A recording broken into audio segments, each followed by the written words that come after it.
Justin Brownlee nanghihinayang pa rin sa hindi paglalaro ng Barangay Ginebra sa finals ngayong season. And before that mga kaibigan, please huwag mo munang kalimutan mag-like and subscribe bilang suporta na rin po sa ating YouTube channel.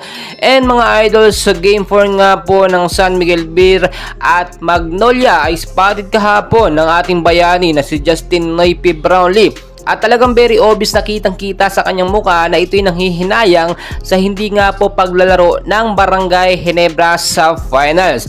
And ayon na rin po sa ating nakuhang source, kung nandoon nga daw po sana sa game ng SMP at ng Barangay Ginebra itong si Brownlee, sigurado at malaki ang tsansa natin makapaglaro at makapasok sa finals at madepensahan ang kampyonado. Tignan nyong mabuti, if ever po sana na nakapasok sa finals ang Barangay Ginebra, posible pang makalaro or makahabol sa lineup itong si Justin Brownlee.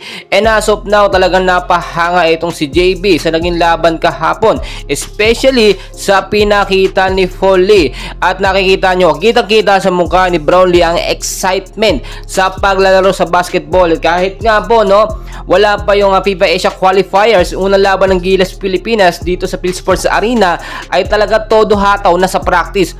Dito nga po si Justin Brownlee kasama ang Ginebra team para sa next season. So ayon na rin po sa sinabi ni Brownlee, sisiguraduhin nila na babawi sila ngayong season at muling makukuha ang kampyonado. Sino man po kasi manalo dito sa Game 5 ng SMB at ng Magnolia ay talagang titiyakin nila na masusungkit nilang muli. Well, alam naman natin napakalaki po talaga ng naiambag ni Justin Brownlee, at kapag walang Brownlee, hirap na hirap po ang ating mga team dito mga po sa Barangay Ginebra. Tingnan nyo na lang mabuti.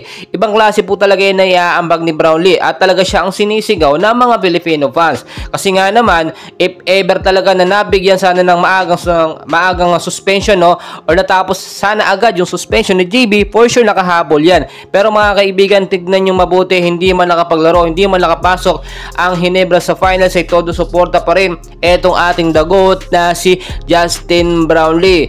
Abangan natin yung unang practice po mga kaibigan ng Gilas Pilipinas. Hinihintay lamang po ang mga Bilig Boys dito sa Bilig, tulad na lang ni Kai Soto, may last 2 games pa bago nga po lumipad at pauwi sa Pilipinas.